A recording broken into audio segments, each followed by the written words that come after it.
bem-vindos, bem-vindas, queridos e amados alunos do curso Mater Dei de Teologia Bíblico-Doutrinal.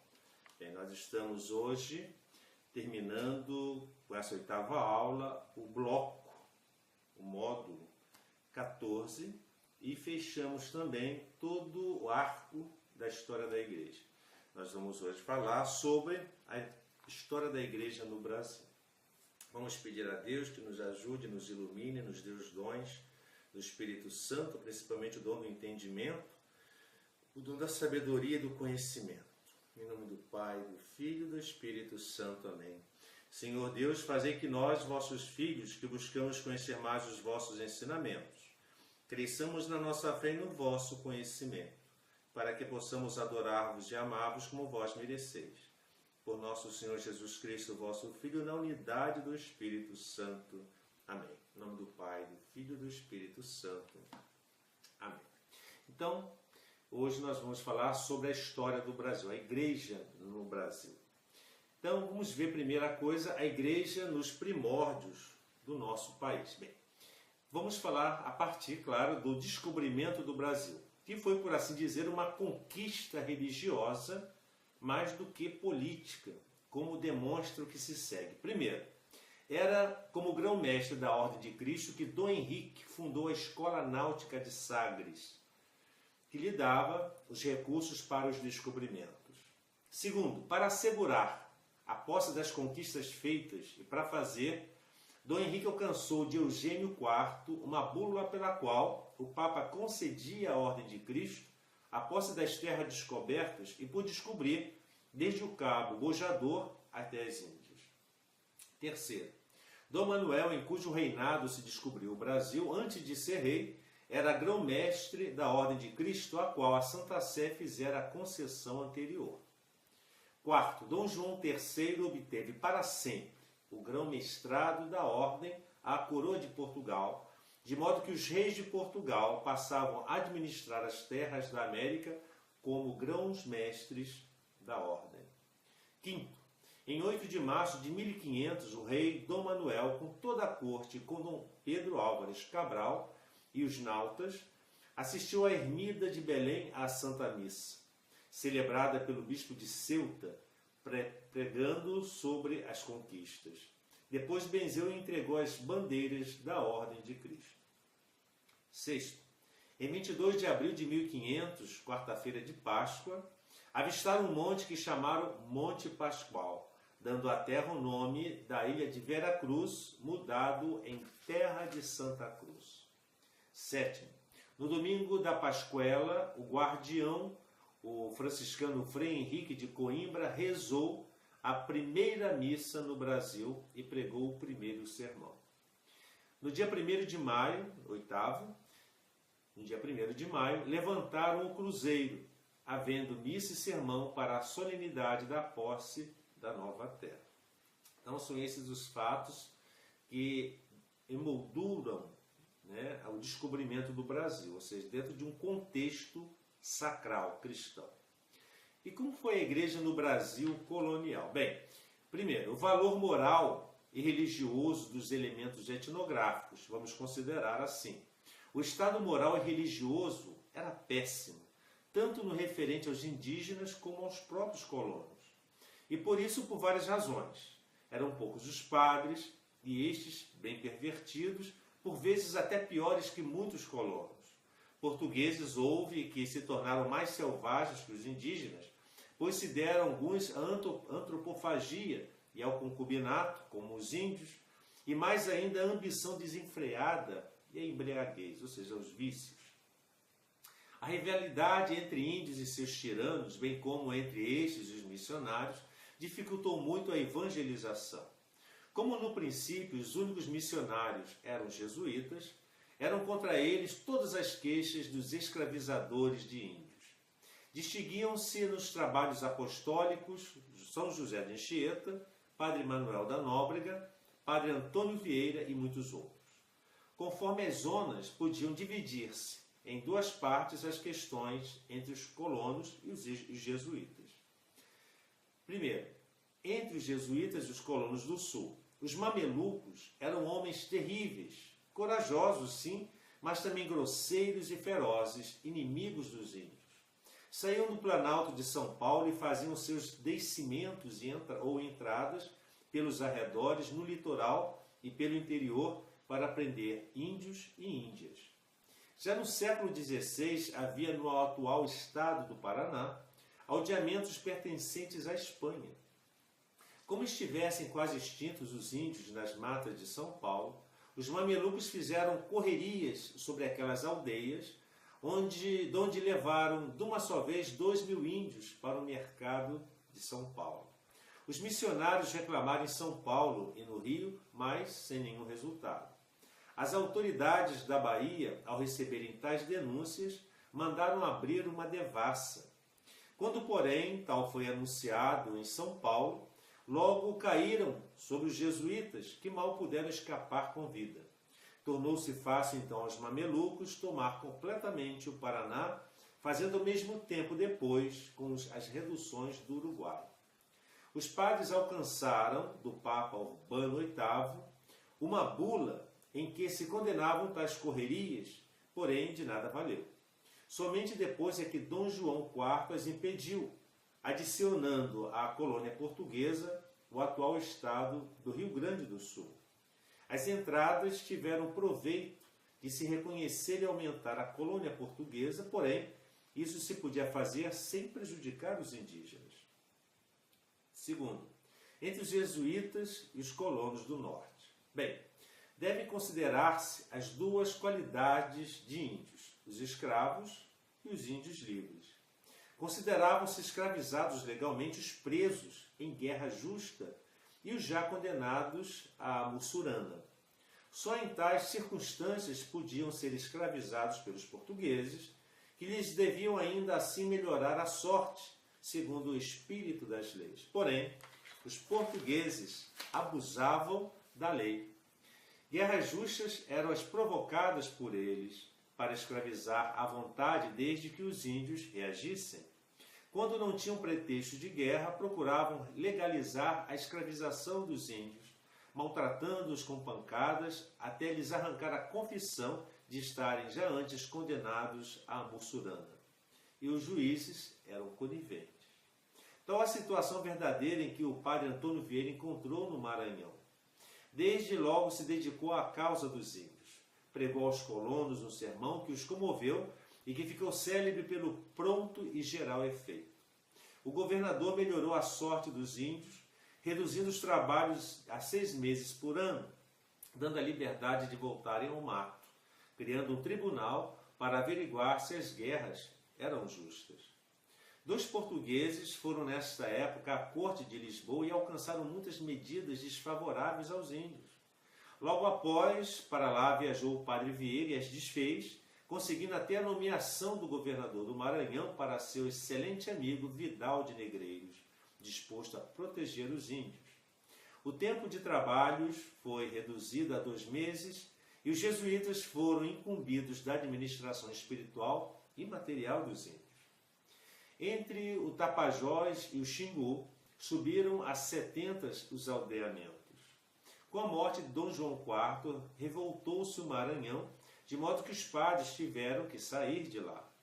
Ao voltarem mais tarde não foram encarregados da parte material dos aldeamentos, até que o estado deplorável dos índios moveu um bispo do Maranhão a exigir a entrada total dos aldeamentos dos jesuítas. Governaram-nos por um século, até que em 1755, com a expulsão dos padres, os índios foram declarados livres, porém tinham 6 meses de trabalhos forçados, impostos do que possuíam e um diretor, sempre dos mais bárbaros colonos, que podia exigir dos índios quanto lhe parecesse e cobiçasse, desde que os índios ficassem com o necessário. A decadência dos aldeamentos foi progressiva até que Dom João VI, que já não pôde levantá-los. Os aldeamentos do Maranhão diferiam dos do Uruguai, porque estes eram fechados, aqueles abertos aos portugueses. Porém, beneditinos, franciscanos, capuchinhos, carmelitas, salesianos e outros religiosos continuaram a catequese dos índios. Segundo, a questão da hierarquia. Foi em 1552 que chegou à Bahia o primeiro bispo, mas, após 4 anos de pontificado, naufragou e foi devorado pelos índios caetés. Em 1575, a pedido do rei Dom Sebastião, Gregório XIII criou a prelazia do Rio de Janeiro com poderes quase episcopais. Em 1676, o regente Dom Pedro conseguiu do Papa Inocêncio XI a criação da Diocese de São Sebastião do Rio de Janeiro. No mesmo ano,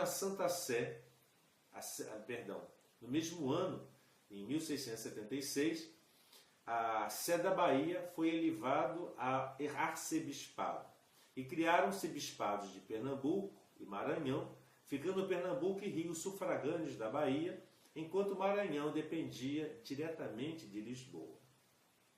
Em 1745, por intervenção de Dom João V, foram desmembrados os bispados de Mariana e São Paulo e as prelazias de Goiás e de Cuiabá. Terceiro, o fim dos tempos coloniais.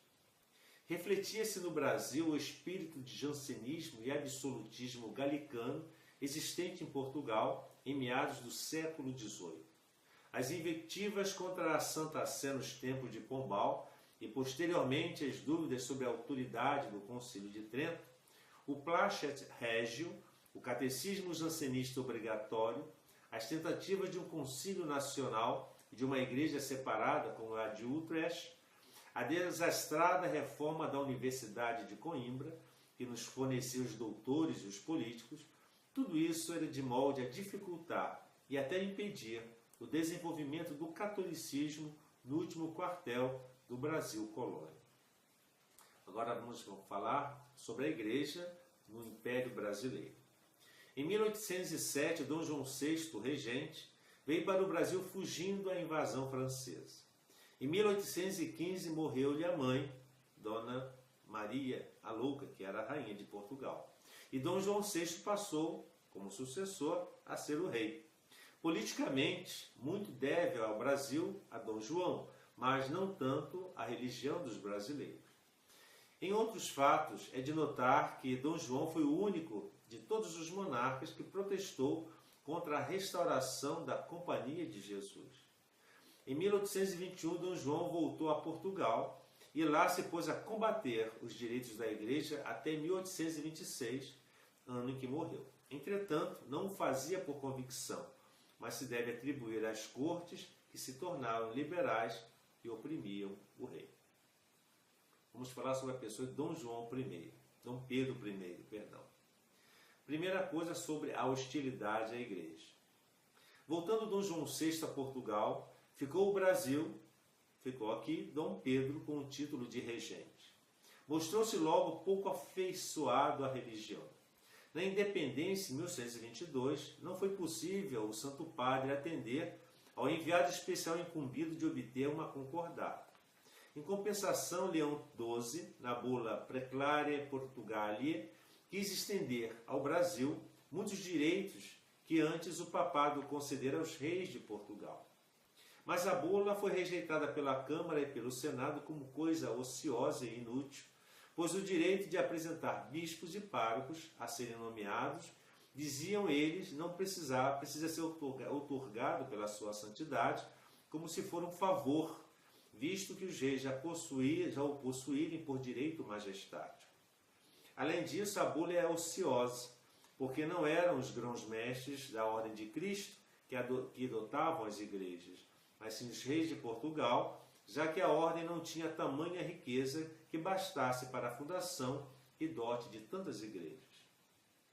Quanto à conversão dos gentios, acrescentavam eles que não tinham como debelar os inimigos da fé a ferro e fogo, pelo que ainda nesse ponto a bula ainda era inútil. Contudo, os benefícios foram distribuídos pelo imperador, ainda que indevidamente. A Santa Sé calou-se pro bono pastis, ou seja, em favor da paz. A força das circunstâncias obrigou Dom Pedro a voltar a Portugal em 1831, abdicando em favor do seu filho, Dom Pedro II, de 5 anos, o governo de tão vasto e grande império.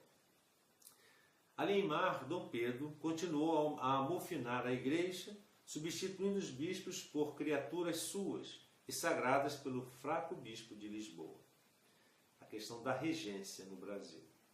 Um dos regentes de Dom Pedro II era o padre Diogo Antônio Feijó, político enérgico, porém ultrajansenista e próprio grande perseguidor da igreja. E quais foram as questões com a Santa Sé? Bem, foi na regência que se deu o caso do bispo Moura. Ele era senador no Rio. Indicado para bispo, não foi aprovado pela Santa Sé por causa de ser ele cúmplice na questão do matrimônio e celibato agitada no Congresso. Foram 8 anos de lutas que terminaram quase num cisma. Vendo a Santa Sé que o governo insistia na aprovação do bispo Moura, exigiu que este assinasse uma declaração de fé. Era bem pouco. Ainda assim, o governo, temendo que Moura cedesse, o que equivaleria a uma retratação, intimou a não fazer. Moura obedeceu. O governo exerceu maior pressão sobre a Santa Sé, enviando-lhe duríssima nota em que ameaçava separar da Santa Sé o Brasil. No consistório seguinte, o Santo Padre, perante os embaixadores, mostrou-se ofendido, a ponto de o representante da Inglaterra reprovar o procedimento do governo brasileiro. Entretanto, a Santa Sé respondeu brandamente ao Brasil e a situação foi mudando pouco a pouco. Moura depois se retratou e resignou. A Câmara apresentou o melhor candidato, que obteve a aprovação de Roma. Só devido às 2 câmaras é que o Brasil não se separou da Igreja. E a questão das ordens religiosas? Bem, sob o domínio das liberdades galicanas, o governo do Brasil procurou impedir que os superiores gerais inspecionassem seus religiosos. Não admira, pois, que estes caíssem em relaxamento e até nas ordens religiosas houvessem membros maçonizados. Já antes da independência, as ordens não se deram com o governo. Logo após, Dom Pedro I pediu por meio do núncio que as ordens religiosas no Brasil estivessem separadas dos respectivos gerais da Europa. Como a Santa Sé não consentisse, o governo chamou a si os bens das ordens e proibiu-lhes aceitar noviços em suas ordens. O clero secular também não era melhor. Só havia 4 seminários no Brasil, no Rio, Bahia, Olinda e Maranhão. Os padres eram poucos, liberais quase todos, de pouco preparo em geral, e viviam isolados e sem comunicação entre si com seus colegas. No tempo de Dom Pedro II, nós vamos ver agora a questão religiosa. A causa última da questão religiosa foi o liberalismo galicano da Igreja do Brasil. O que deu ensejo foi a proclamação do dogma da infalibilidade papal em 1871. Eis o caso. As irmandades cujo fim é promover o decoro dos templos, auxiliar as obras de caridade, dispunham de grandes cabedais, pelo que se tornaram orgulhosas e independentes dos bispos. Em geral, os maçons é que as dirigiam. Em tal estado se achavam as irmandades, quando o capuchinho pernambucano, Dom Vital Maria de Oliveira, foi para Olinda como bispo, depois de haver sido professor no seminário de São Paulo. Para comemorar a fundação de uma loja maçônica, pediram que se rezasse missa.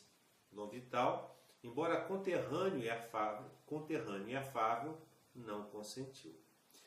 E não se celebrou a missa. Morreu certo maçom e pediram missa por ele, e com todo o aparato maçônico. Repetiu-se a negativa do bispo. Como a maçonaria é despeitada pela imprensa, atacasse muitos dogmas da Igreja Católica, Dom Vital mandou que se instruísse o povo acerca da maçonaria e de seus fins perigosos. Foi então que as lojas publicaram por alarde os nomes dos irmãos tripingados, dos quais muitos eram membros importantes das irmandades e confrarias católicas. Entre eles, o grão-mestre maçom Aires de Albuquerque Gama foi logo nomeado para juiz dos Irmãos da Soledade. cuja sede ficava próxima ao Palácio Episcopal. Para juiz dos Irmãos da Soledade, criou-se, já se podia o prelado por mais tempo dissimular, e mandou as irmandades eliminá-los do seu grêmio. Então o bispo mandou que tirasse todos aqueles que eram maçons das irmandades. Como recalcitrassem, ou seja, como elas insistissem e não atendessem a nenhuma exortação, o bispo usou de seu direito, lançando interdito sobre a Confraria da Soledade e do Santíssimo Sacramento e outras confrarias. Recorreram elas ao governador. O governo imperial quis obrigar Dom Vital a levantar esse interdito, mas o bispo não cedeu. Foi por isso acusado perante o Supremo Tribunal. Em Pernambuco, o corretíssimo procurador-geral Francisco Domingues se recusou a aceitar a incumbência. O prelado foi, por outrem, condenado à prisão preventiva no Arsenal da Marinha do Recife, sem direito ao constitucional habeas corpus. A dignidade de Dom Vital, paramentado, protestando que só deixava suas ovelhas por violência do governo, fez-lo readquirir as simpatias do povo e até de muitos maçons. No Rio de Janeiro, Dom Pedro de Lacerda o recebeu carinhosamente. Na sessão do júri, Dom Vital triunfou dos corações pela dignidade e calma. Se teve advogado, foi porque 2 senadores o defenderam espontaneamente. Estava, porém, de antemão determinada a condenação inevitável do bispo de Olinda. A pena de 4 anos de prisão com trabalhos forçados foi comutada em 4 anos de prisão simples na fortaleza de São João. Houve protestos contra esse ato do governo, não só em todo o Brasil, mas até na Europa. Breve, pelos mesmos motivos, o bispo do Pará, Dom Antônio de Macedo Costa, foi preso para a Ilha das Cobras em 1874. Mandou o governo brasileiro a um embaixador especial à Santa Sé para ver se a tinha ao seu lado. A maçonaria julgou poder comprar o beneplácito do sumo pontífice com 2.000 contos, e até corriam já boatos de que o Papa anuíra e reprovara o procedimento dos bispos. Pio IX, porém, desfez todas as esperanças dos maçons, rejeitando a valiosa soma e elogiando francamente o proceder enérgico dos bispos de Olinda e do Pará. Como no Senado houvesse diminuído o poder maçônico e depois na Câmara também, o governo sectário do Visconde do Rio Branco caísse por causa da questão religiosa, veio o gabinete do Duque de Caxias, que concedeu anistia aos bispos em 1875. Essa luta teve suas vantagens. Primeiro, mostrou mais uma vez a maldade dos ímpios e a força da Igreja. Segundo, revelou os verdadeiros sacerdotes de Jesus Cristo e também o falso cristão. Terceiro, serviu para robustecer a fé. Quanto a Dom Pedro, certamente de boa vontade, deve-se reconhecer que foi educado nos errados princípios que então reinavam sobre a religião. Agora nós vamos falar sobre a religião, a Igreja na República. Com a mudança do regime governativo no Brasil, trouxe desvantagens, mas também alguns proveitos para a Igreja. Quais foram essas desvantagens com a proclamação da República e a queda da monarquia? Bem, primeiro, a religião católica perdeu o privilégio de religião oficial do Estado.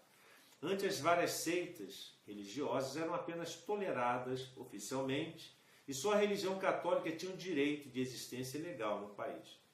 Na República, porém, todos os cultos são tolerados e nenhum é oficial. Por isso, invadiram o Brasil tantas seitas, especialmente vindas da América do Norte. Segunda desvantagem. Com isso, perdeu a Igreja Católica certa autoridade moral com que antes regia a vida doméstica e social, por exemplo, o casamento religioso, substituído pelo contrato civil, secularização dos cemitérios, o ensino leigo, etc, etc. Terceira desvantagem. Desapareceram os subsídios. A Igreja no Brasil nunca teve grandes dotações, mas possuía campos, casas e outros bens. O governo cobrava os dízimos e dava aos sacerdotes uma côngrua, aliás mesquinha. Com o advento da República, ficaram intactos os bens eclesiásticos, como, porém, não se cobravam os dízimos, também a côngrua já não tinha razão de ser. Nisso a República não violou direito algum, mas, de fato, cessou a paga dos subsídios. No princípio do novo regime vigorava ainda a lei da mão morta contra os bens religiosos, mas essa mesma desapareceu em breve a pedido de vários bispos. Agora nós falamos nas desvantagens, mas quais foram as vantagens que a Igreja teve com a proclamação da República? Bem, primeiro, reconquista da liberdade. Ficou livre do padroado, isto é, da opressão regalista. O Papa já podia usar também para o Brasil de suas amplas e legítimas faculdades na escolha dos bispos, no entendimento direto com eles, na convocação de conselhos nacionais, etc. Os bispos se tornaram livres em toda a sua administração quanto aos seminários, paróquias e tudo mais. Também os sacerdotes, nas funções de pastores de almas, como em tudo, ficaram independentes da autoridade civil. E principalmente as ordens e congregações religiosas reconquistaram direitos sonegados pela coroa. E a segunda vantagem, posição honrosa na República. No tempo do Império, bispos e sacerdotes eram tidos na conta de funcionários públicos, de modo que estavam numa categoria inferior à dos chefes de governo local e de seus auxiliares. Entretanto, na República, os bispos e sacerdotes são tratados como iguais, reconhecida até a superioridade pelo caráter espiritual. Os papas que faleceram depois da proclamação da República tiveram luto oficial. Reataram-se as relações diplomáticas com a Santa Sé. No início do Império, houve no Brasil um núncio durante 6 anos, mas retirou-se deixando o internúncio, que depois de 40 anos julgou terminado também seu mandato no Brasil. Em 1901, porém, veio um novo núncio, muito bem acolhido por Campos Sales. Em 1906, Dom Joaquim Arcoverde, arcebispo do Brasil e arcebispo do Rio de Janeiro, recebeu a púrpura cardinalícia, para o que muito concorreram os esforços do barão do Rio Branco, mesmo com sacrifícios pecuniários para o governo. As deferências do Estado para com a Igreja têm aumentado sempre no Brasil todo e manifestamente. Terceira vantagem, vigor mais intenso na Igreja. O padroado concorria muito para a apatia no serviço divino. Muitos sacerdotes pouco trabalhavam e os bispos sem liberdade precisavam tolerar-lhes a inércia. Na República logo surgiu vida nova, pastorais enérgicas, congressos católicos e eucarísticos, solenidades religiosas por iniciativa da Igreja nas festas do centenário da descoberta do Brasil e da América. O Concílio Pan-Americano de 1899, pastorais coletivas, congressos de vocações, de ação católica, de operários e jornalistas católicos, etc. E desde então, a Igreja no Brasil, ela cresceu, se expandiu, foram criadas várias dioceses, arquidioceses, e vários seminários, várias ordens religiosas vieram para o Brasil, e o Brasil se tornou majoritariamente católico. Mesmo com a presença de outras religiões e seitas, o Brasil ainda, no século XXI, é majoritária em quantidade em relação às outras comunidades eclesiais cristãs.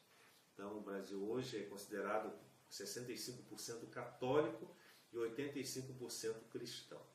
Então, que essa nossa visão histórica da Igreja, mesmo sendo perfunctória, muito superficial, possa ajudar a todos a conhecer um pouco da história da Igreja, e seja no mundo, seja no Brasil. As nossas indicações bibliográficas estão no final da apostila, e quem quiser se aprofundar, nós daremos maiores orientações. Que o Senhor nos abençoe, guarde-nos de todo mal e nos conduza à vida eterna.